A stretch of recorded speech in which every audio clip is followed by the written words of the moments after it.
Get your game face on, man. Let's go. Ferguson goes down. It's a terrific leaping catch. The second down. Unbelievable. Hey, baby. Woo. Takes the ball away from him. I know you believe in me. That's all I ever need. No, nothing's gonna stop it. Nothing will scare me. Oh, no. Hey, baby. It's the only way out. Oh, little darling. Come on. What's it all about? Standing on top of the world for a little while. Standing on top of the world. Gonna give it all we got. And down the stretch they come. Oh, yes! He takes the timeout. Hey, baby! Wow! Woo! We'll be standing on top of the world for a little while. In a memorable year in sports, we look back at the ones who came out on top, the teams who won it all, and the greats of the game who once again shined. Those who burst onto the scene to grab the spotlight, and of course, the one who left at the top of his game. So join us as Sports Illustrated presents The Year in Sports 1993, beginning with the NFL playoffs in January. I'll tell you what, man, just like any heavyweight fight, someone's got to throw the first punch. And I'll tell you what, let's not wait around. Let's deliver, not accept. Let's go. Hit! Bring it!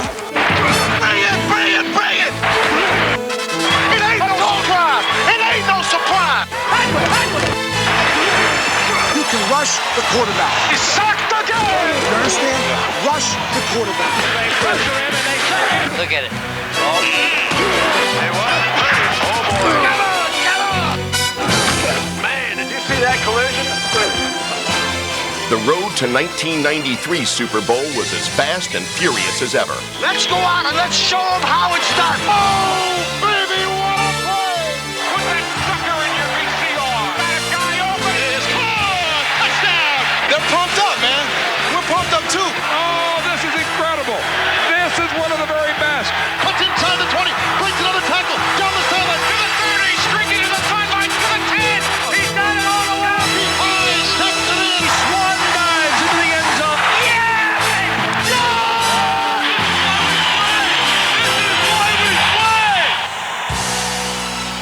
In the AFC, winning came hard for the Buffalo Bills. The two-time defending conference champs took more hits than in recent years and had to begin the playoffs with backup quarterback Frank Reich. Fasten your seatbelts. It's playoff time. The Bills and the Oilers ready to get it on in an AFC wildcard game. 1, 2, 3. With the Oilers completely in sync, the Bills almost didn't get past the first round as Warren Moon led Houston to a staggering 32-point lead. Touchdown! They were just perfect. Warren Moon was as good as he's ever been in any half of football in his career. Near sideline, Jeffries at the 5. He's in. Touchdown! Well, you know, the lights are on here at Rich Stadium. They've been on since this morning. You could pretty much turn them out on the Bills right now.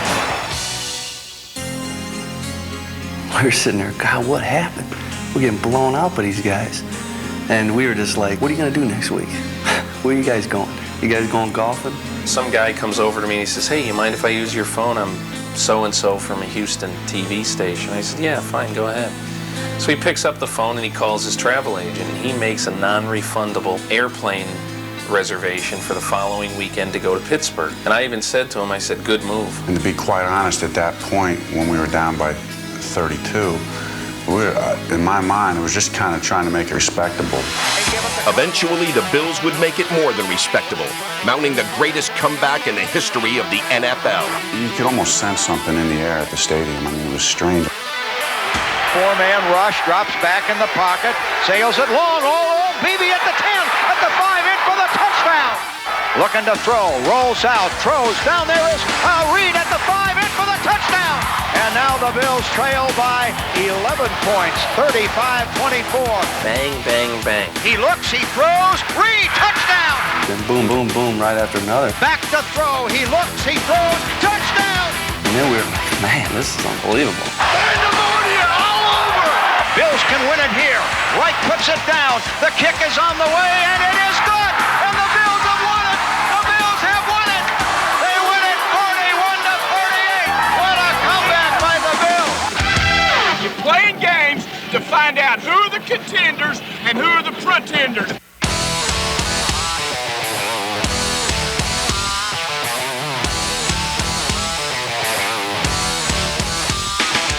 I like for our teams to have a little swagger about them. I like for them to be somewhat cocky and confident. Oh, what a play! That is a mark of a champion. With Troy Aikman leading the offensive charge, the class of the NFC was clearly the Dallas Cowboys. Touchdown! We'd like to think of ourselves as an aggressive offense. And is this man wide open? An attacking offense. Catch it. Oh, he's still going all the way! He's going to score! He's got the 5! It's a touchdown! Number one with the Cowboys, everybody talks about Aikman and Emmett and Michael Irvin, but you always come back to defense, an absolutely tremendous, suffocating defense. Throughout their championship charge, the Cowboys rode their ferocious defense, which was ranked number 1 in the league. We have a nasty attitude in this defense. We're stripping the ball. We're tackling you hard. We're going to take your head off. Our Cowboy defense, unconscious. In the NFC Championship, it was Steve Young who was nearly knocked unconscious as Dallas upset the 49ers to go to the Super Bowl. How about them Cowboys? Good afternoon, everybody, and welcome to the greatest show in sport. From the Rose Bowl in Pasadena, California, it's the Bills and the Cowboys in Super Bowl 27. Nice day to be world champions today, wouldn't you think? How about them Cowboys, huh? The night before the Super Bowl, Jimmy went into his team meeting with his players, and he said, Let's just make sure we're focused, and they'll turn the ball over. Throw it in the end zone. Intercepted. They'll turn the ball over, And a fumble on the play. and they'll turn the ball over. Throws the ball out. Intercepted by Everett at the 30. And it happens. I mean, you start turning the ball over, and everybody's looking around like, oh, he's a voodoo man or something. You know, what's going on? Jim Kelly was totally unable to cope with two things. One, the different looks he was seeing defensively. Kelly's going to throw. Here's Haley. Hit him and picked off in the air. Jimmy Jones intercepts and rolls in for a touchdown. And two, the different kinds of rushes he was seeing. Coming after him. And here's the quick pass, and they are in on Kelly. He's holding his knee. And he is hurt. I think it was just, it was a gimme game for Dallas at that point. Aikman to Irvin. Dallas touchdown. Throws it right to the goal line. Irvin jumping, catches the 3. Diving, touchdown. For 60 minutes, the Cowboys were relentless. In the end, a 52-17 rout of the Bills. Ken Norton runs it in. It's a touchdown. We've come an awful long way from 1-15, 3-13, from being kicked around. Now we were number 1. We were doing the kicking around. We were the very best in football. It was a feeling of satisfaction, and we finally reached the pinnacle of our profession. And words can't describe it. It was unbelievable. What a ride it's been. Troy Aikman's the MVP, and Dallas, your Cowboys are the champions. How about them Cowboys?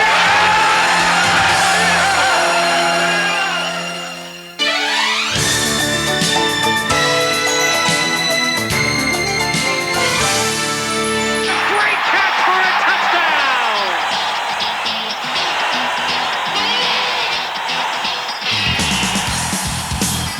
He is gone! Touchdown!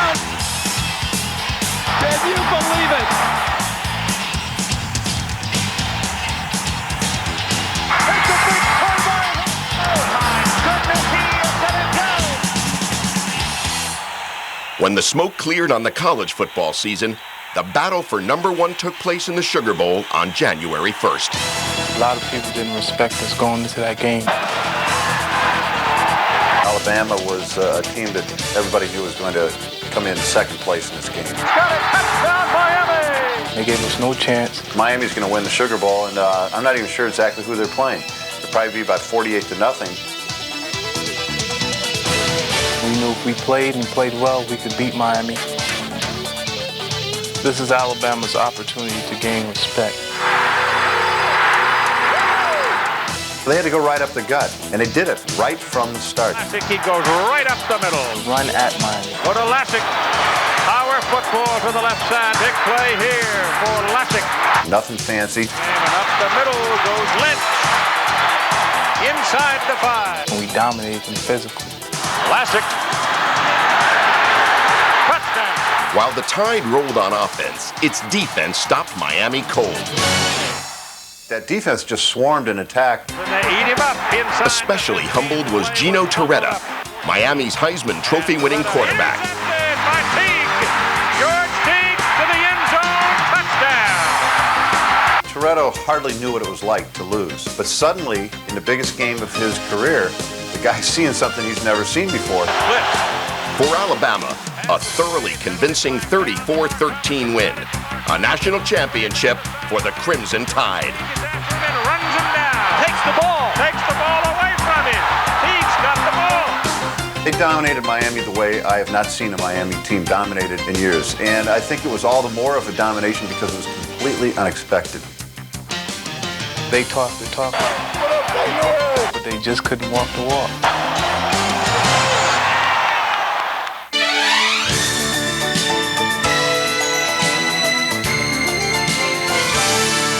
When the college basketball season tipped off, the race for #1 was wide open.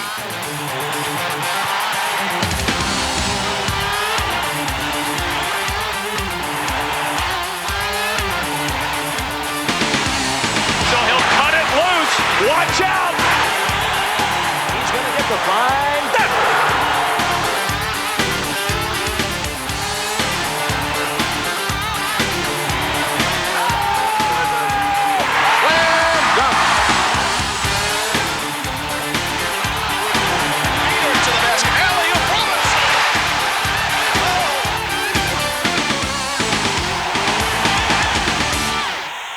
At one time or another during the year, 6 schools were ranked #1, and in April, 4 of those met to decide the national championship. It was a gathering of college basketball's elite when North Carolina beat Kansas in one semifinal. Stop, pops the 3, gun. While Michigan powered past Kentucky to set up a clash of 2 heavyweights for the national championship. The final game. They have done it. One more game. We're bringing it all home. One more game. 2 teams, 2 distinct styles, but only one could claim the crown. There probably can't be a bigger contrast in college basketball than the one between Michigan and North Carolina. North Carolina is patterned, system, everything planned. Michigan was improvisation, kind of like a pickup game on a playground. For people who like to see differing styles of play, this was your ultimate game. Come on, Eno!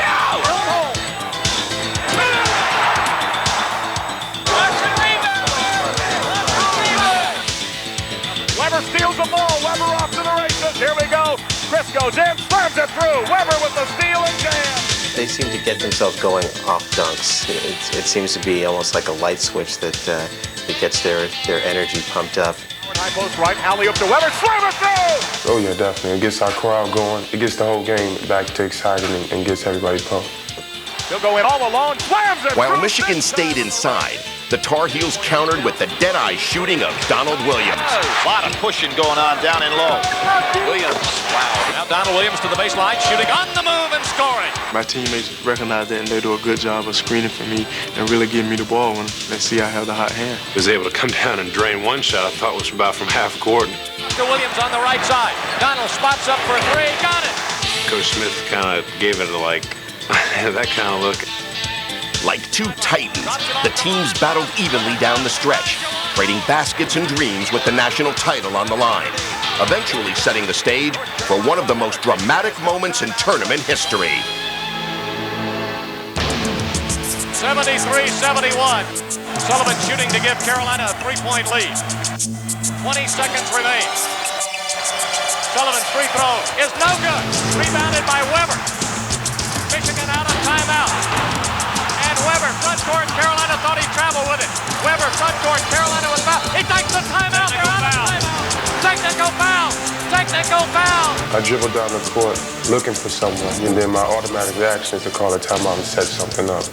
So I did that, and obviously we didn't have any timeouts left. And at that point, it was just, that was probably the lowest point of my life right there. A huge mental mistake.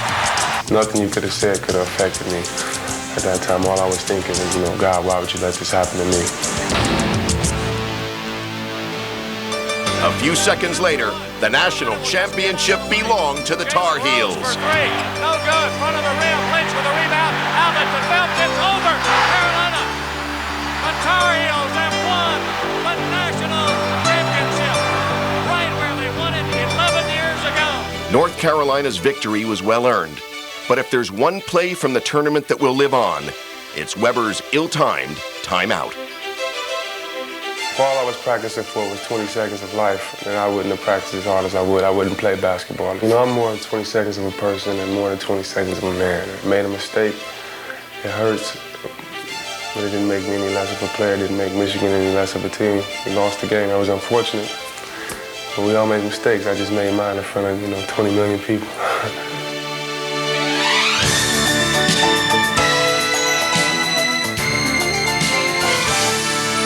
In 1993, some of the year's more memorable moments were also some of the funniest.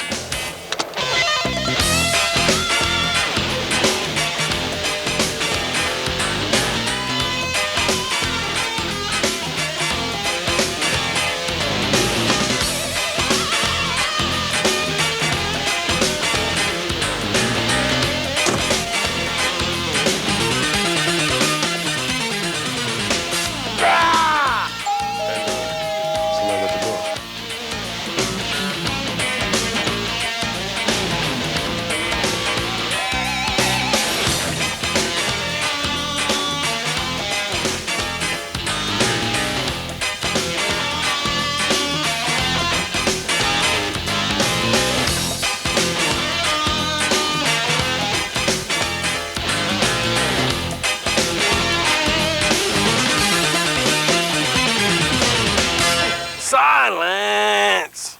Is that on? And now an up-close look at some very close calls. We begin with John Kruk's brush with death at the All-Star game.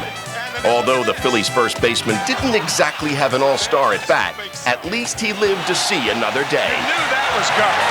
John had no chance. Incredibly, Rusty Wallace lived to race another day after this crash, although a few weeks later, he did give fans an encore performance. Meanwhile, the Reds' Jose Rio gave it to the crowd at Chicago's Wrigley Field, while teammate Tom Browning decided to give in and join the crowd across the street during a game. How can that be? During a promotion in Houston, fans did their best Charles Barkley impersonation. But alas, there's only one Charles. But the difference is they won't look as good as I do being bald. Because I look good bald, and they're going to be ugly with hair or bald. Speaking of ugly, a fan at Madison Square Garden scored an apparent goal for the New York Rangers by throwing a puck into the net from the stands. Got to put him in a Looney Tune bit. Wow. Not to be outdone, a New York Yankee fan assisted on a Don Mattingly game-winning home run by taking the ball away from Orioles right fielder Mark McLemore. Mattingly, unbelievably. But even he was topped by this Yankee fan who ran onto the field and canceled what would have been the game's last out. With new life, the Yanks staged a dramatic 2-out, 3-run rally for a very weird win. Tying run in. Here's the throw to the plate. The Yankees have won it. In Philly, this rendition of Take Me Out to the Ball Game turned into Take My Baton at the Ball Game. While finally in Chicago, Bulls fan Don Calhoun won $1 million with this 1-in-a-million shot. So who needs Michael Jordan?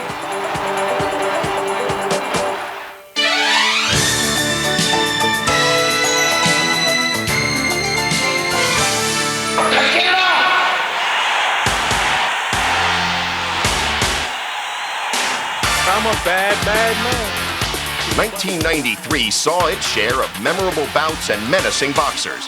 And among the best were 3 of the most powerful punchers in the sport. Tonight is lights out for you, baby. 2 more uppercuts in there. Roy Jones Jr. Great left hand was spectacular. De La Hoya attacks again. It should be stopped. Oscar De La Hoya with an impressive... It was a year of power and guts, and in the end, only the strong survived. The 2 best pound-for-pound fighters in the world finally met in September, when Pernell Whitaker made the most of his long-awaited battle with Julio Cesar Chavez. He won it hands down. He was backing Chavez up, which no one's ever done. Countering to the body and coming back with combinations to the head. Whitaker follows with the left.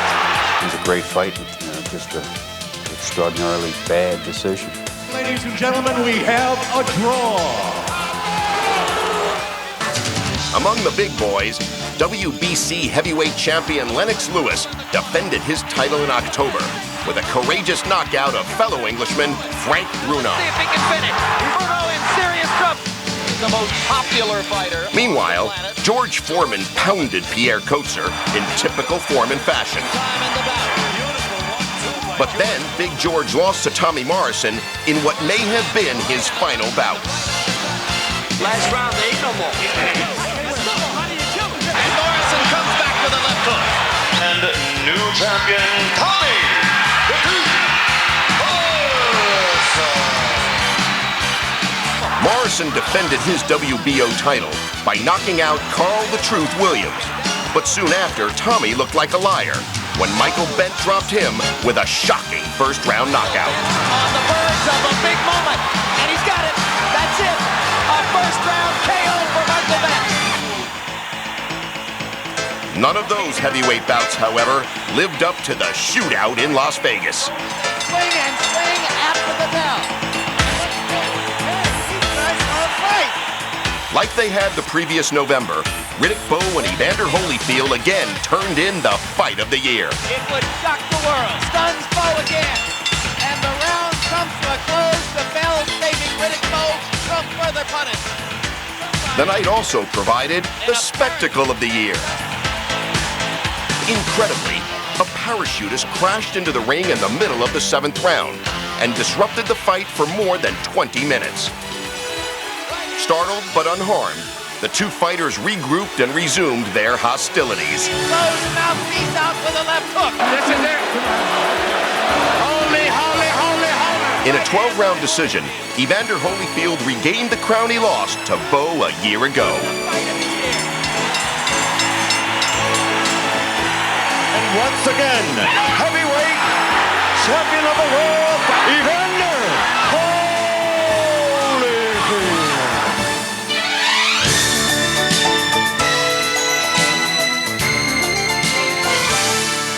1993 is the year the NBA welcomed the Shaq. If there was one thing I learned and learned quickly, these guys are serious.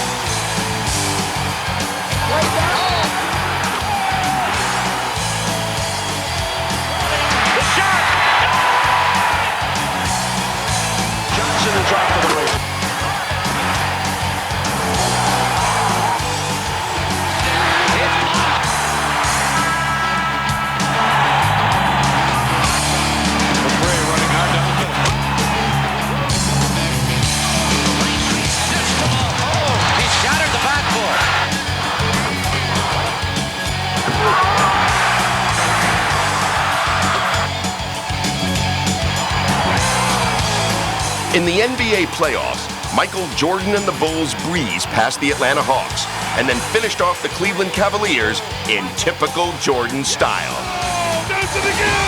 The Bulls' much-anticipated battle against the New York Knicks was next, but what was unexpected was the play of John Starks. starts with hitting him coming off picks, pulling up on fast breaks with somebody in his face, all alone. There was just nobody that could stop him. Starks! Yes!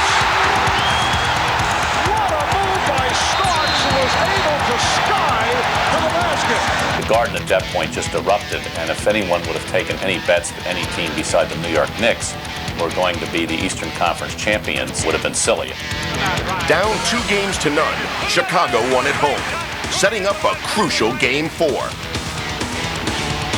get even in this series, they needed a game where Jordan was going to go out and win it himself, and that's just about what he did. Jordan hung dangling, hang, up, good! He just looks like he might be unstoppable. Jordan was unstoppable. His 54 points helped send Chicago back to New York tied at 2, where in Game 5, the Knicks trailed by a point as time ran down.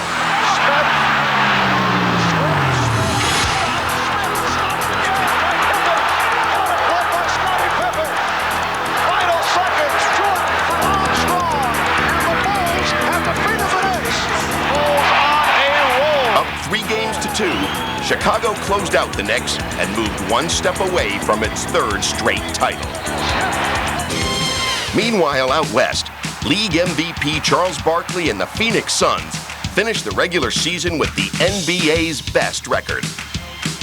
But in round 1 against the lowly Lakers, the Suns found themselves a game away from elimination. We're down 0-2, and I know the next question is, are you guys dead? No, we're going to win the series. We're going to win one Tuesday, and the next game's Thursday. We'll win there. Then we'll come back and we'll win the series on Sunday. The Suns proved Paul Westphal a prophet, winning their 3rd straight game to take the series. I don't want to take credit for it. They played. I mean, all I did was pop off. I'm just glad they made me look good. Phoenix continued to look good, knocking off San Antonio and then Seattle to set up the title bout between the game's 2 biggest stars, Charles Barkley and Michael Jordan. I don't really think it mattered to us who we were playing, but I think for the fans and for the media, it was a great matchup.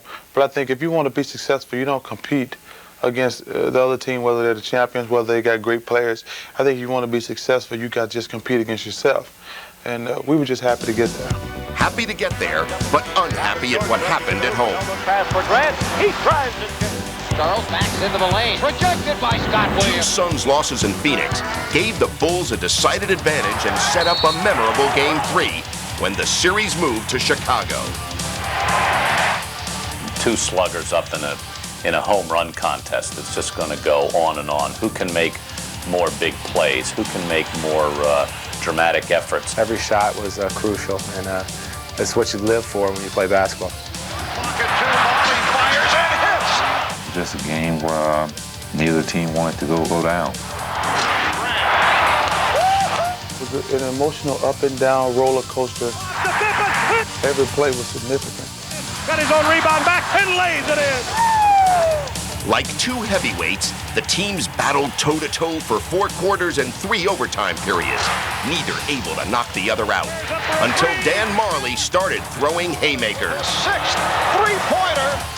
Just kind of playing above the floor. You just kind of, you're not really thinking about whole lot. You're kind of in an unconscious state. You're just out there having fun. Down the stretch, Barkley iced the victory, tightening the series at 2-1. Unfazed, Jordan responded like a champion.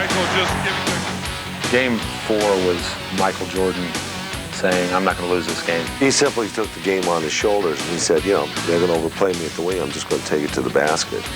Jordan quickly by him. Attack the basket time and time again. Jordan will drive again. He was just running him over. Now to Jordan quickly by him. And Phoenix tried to stop him, but he just had it in him that he was not going to be stopped. In the end, it was a 55-point ambush and a 3-1 Bulls lead. After staying alive in Game 5, the Suns put on the heat in Game 6. But just when it looked like Phoenix would force a Game 7, the Bulls overcame a 2-point deficit with just 4 seconds to play. I was just kind of hanging around the three-point line. I got a clean look at the basket and had my rhythm and just let it go. And certainly tops the list of shots I've ever made. Moments later, the Bulls were champions again.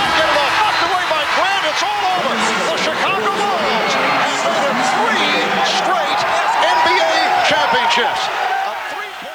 A few months after the season, however, Chicago's joy turned to sorrow when Michael Jordan shocked the sports world by announcing his retirement, ending perhaps the greatest career in NBA history. Coming into the city of Chicago, it wasn't a bright situation. We were not on top. We were not even in the middle. All they had to say was wait until next year. And it gives me great gratification that during the time that I played a game of basketball here in the city of Chicago, they don't have to say that anymore. You know, they got bragging rights all over the country. Now it can be known as a championship team. It's not because I don't love the game. I love the game of basketball, I always will. I just feel that I don't have anything else for myself to prove. When I get to a pinnacle and I feel that my skills are still good, I'm not starting on the downside of my career, I want to walk away from the game. And it's been very fortunate that I'm on top. And I'm coming off 3 championship seasons. This is the perfect timing for me to walk away. It was an honor to play with a guy that was that talented and meant so much to a city, to an organization, to the game of basketball itself. I just am so honored to have played alongside of him. No one could believe what Michael Jordan could do on the court. I couldn't even believe it half the time, but after I've seen it for so many times, it was like, I guess he's real. I had to touch him a few times to make sure. I know the kids are going to be disappointed, but hopefully they learn that basketball is great to play it. It's an enjoyment, it's a fun, it's a hobby. But it's a lot to life other than sports.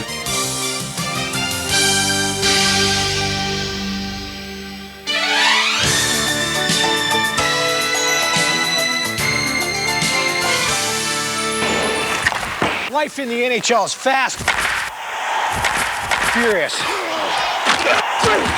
and not for the faint of heart.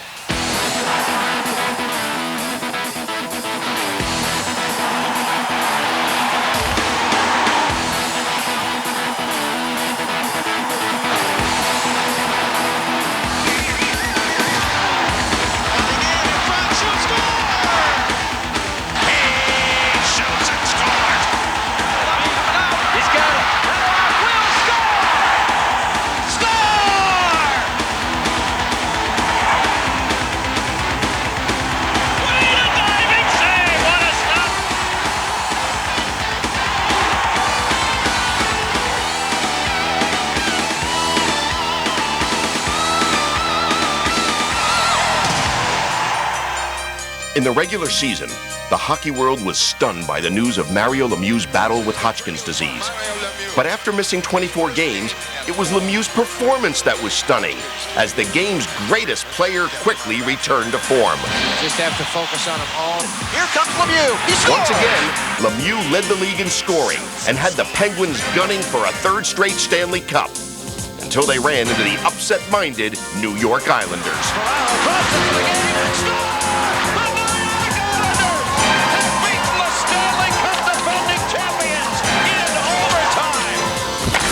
Overtime.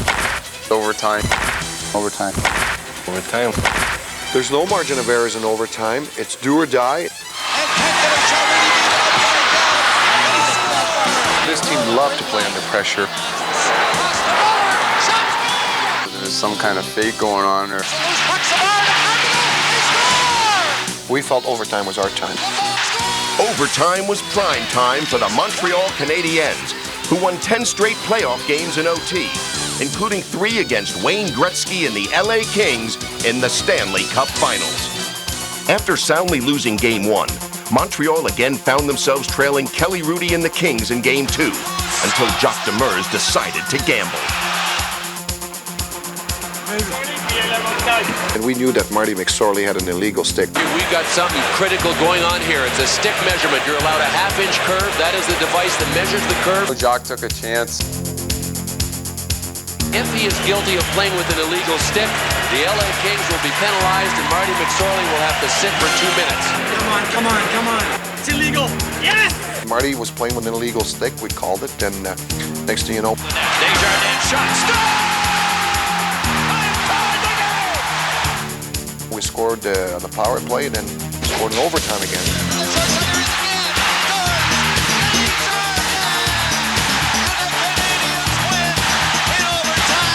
The old overtime was back in our favor again. Two more overtime wins in games 3 and 4 allowed Montreal to win the cup in the Forum. 24th Stanley Cup banner will hang from the rafters of the famous Forum in Montreal. The Canadiens win the Stanley Cup.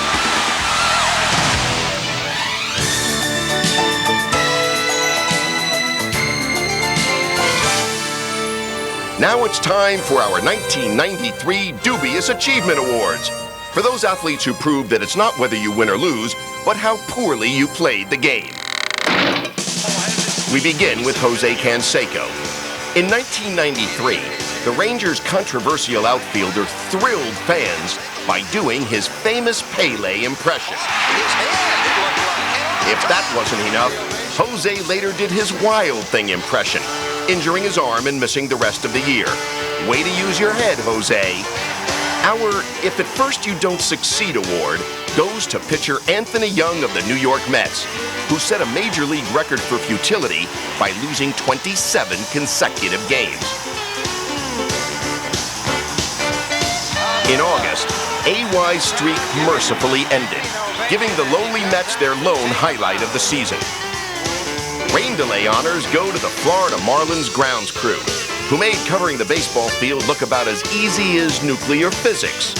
Later, it was reported that Florida traded 2 groundskeepers for an umbrella to be named later. An award for the terrible timeout goes to the Miami Hurricanes, who stayed in their huddle just a bit too long. They give it in. Miami did not get back on the floor in time. Tie game right here, and the clock is running. Sure doesn't look like they spent too much time in that huddle setting up the offense. Shot, Edwards strip. McCullough has got time. Gets it ahead. Antoine Jones plays it in. Oh, unbelievable. I have never seen that happen. Our final award goes to the Dallas Cowboys Super Bowl show-off, Leon Lett. And fumble. And Leon Lett.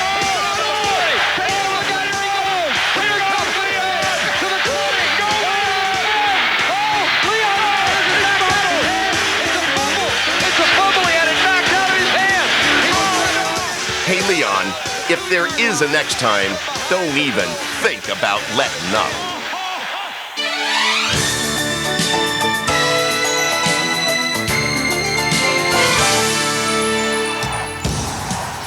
Baseball 1993 was filled with some incredible individual moments. Barrett throws, it's over, and Bosio has done it! Takes a drive to left field, it's well hit, it is going, it is gone! Home run number 400 for Andre Dawson. Goes McRae, wow!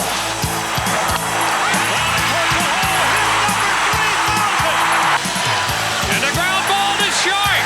Velarde, he did it. That is a smash into left center field, way back, and a grand slam. He has hit another home run. Oh, into right field. Did he do it again? 3 home runs for Mark Witt. Into center field. Did he? Yes! His 4th home run of the game. He has 12 RBIs. Unbelievable. The season's end saw the career end for 3 of the game's biggest stars, all of whom would likely gather again in Cooperstown. Meanwhile, Barry Bonds had a year that belongs in Cooperstown. His quick start led San Francisco to a 10-game lead over Atlanta. But in July, the Braves caught fire with the acquisition of Fred McGriff, whose presence helped ignite Atlanta's bats, as the Braves eventually overtook the Giants and won the division on the last day of the season. Joining Atlanta in the playoffs were the Philadelphia Phillies, the Chicago White Sox, and baseball's defending champions, the Toronto Blue Jays.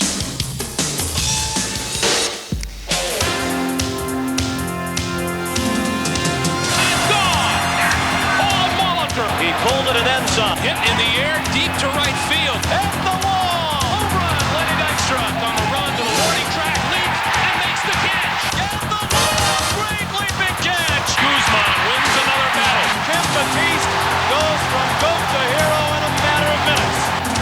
And the Blue Jays are going back to the World Series. He struck him out.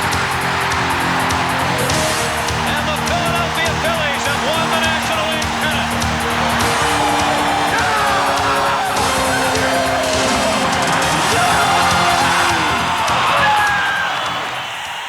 The 1993 Fall Classic got off to a classic start, with the team splitting the first two games.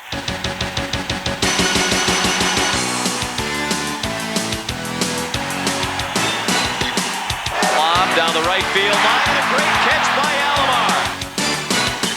Dykstra on the move at the warning track. Alomar, shallow right center, and he makes a terrific leaping catch.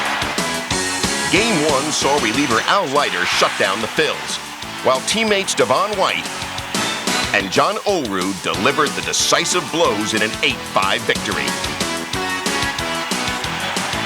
The next night, Jim Eisenreich's 3-run homer capped a 5-run third inning for the Phils as they escaped Skydome with the series tied at 1 game each. Back in Philly, the Blue Jays adjusted to life without the designated hitter. That meant batting champ John Olerud was out and Paul Molitor was in and contributing, starting with his first at-bat. Fast in right center and in for a hit, and on the wet turf it scoots past Eisenreich to the wall. Henderson is in, and Molitor has a triple. I was able to concentrate better than I have in a long time in terms of every at-bat, having an idea of what I wanted to get done. And thankfully, because of our lineup, had a lot of opportunities to get significant hits. On this night, another of Molitor's significant hits helped the Jays to a 10-3 rout and a 2-1 lead in the series. Game 4 saw runs rain down all night long in the biggest slugfest in World Series history.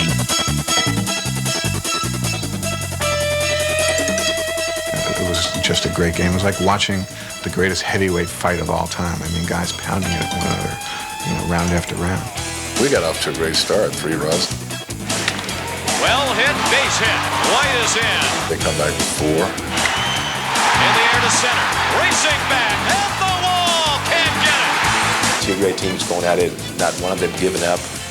Stalker's relay. Out at third. As the momentum swung from one team to the other. Well hit down the right field line toward the pole. It is a home run. Stottlemyre can't do anything to stop the bleeding. It was just one of those things where if the Thunder doesn't get you, then the Lightning will. That's why they did it. Base hit. Butler will have a chance to score the go-ahead run. And We would challenge. They would challenge. They came out hitting the ball, smoking. We came out hitting the ball, and the best men win. And he hits one deep to right. Forget about it. Way out of here. Dykstra, his second home run. Eventually, the Phils pulled ahead by 5. It looked like they had it in the bag. In fact, the Blue Jays made some moves on the field that conceded the game to the Phillies, literally. But then you never know with those Blue Jay bats. They just came back, one hitter after another. Down 14-9 in the 8th inning, Toronto pounded the Phillies pitchers and pulled to within 1 run with 2 outs and 2 on. Little looper, long run for Dykstra in right center, can't get it. Borders around with the tying run. Henderson to the plate with the go-ahead run. The great ball clubs always win those 1-run ball games. And you look at Game 4, it was a 1-run ball game. Curt Schilling kept the Phils alive in Game 5, pitching a shutout to send the series back to Toronto with the Jays up 3-2. But Skydome looked like Sky Doom for the Phils, as MVP Paul Molitor and the Jays coasted to a 5-1 lead through 6 innings. Suddenly, however, Lenny Dykstra brought the Phils back to life with a 3-run blast. Second deck home. 5 batters later, Philadelphia led 6-5, a lead they protected into the ninth. That's when things really got wild. We knew something wild was going to happen. You know, he didn't get his nickname by going out there and going 1, 2, 3. The very first pitch, and he's ready to throw the ball home. The umpire calls timeout. He doesn't see it. The umpire's going this way. Ricky's going that way, and Dalton's running the other way, and he's going to throw the ball home. And right then we said, hey, look out. Says something's going to happen. And he walked Ricky on 4 pitches. Williams walks Henderson on 4 pitches to open the 9th. Line into center, falling fast to hit. Third of the night for Molitor. Henderson stops at second. So the tying run is at second. The run that would win the World Series is at first, and Joe Carter is the batter. Bottom of the 9th, Game 6 of the World Series, and it's just something that, as a little kid, I remember at my father's service station, I was like 8, 9 years old, dreaming of things like that. Well hit down the left field line, way back and gone!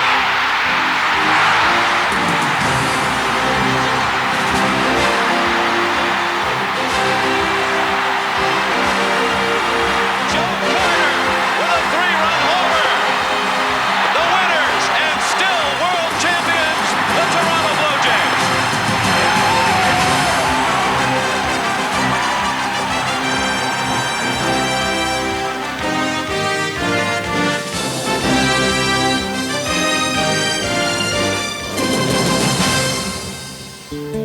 The sports world is not immune from tragedy, but rarely, if ever, has a single year been so cruel to our emotions. Through the darkness and gloom, we endure.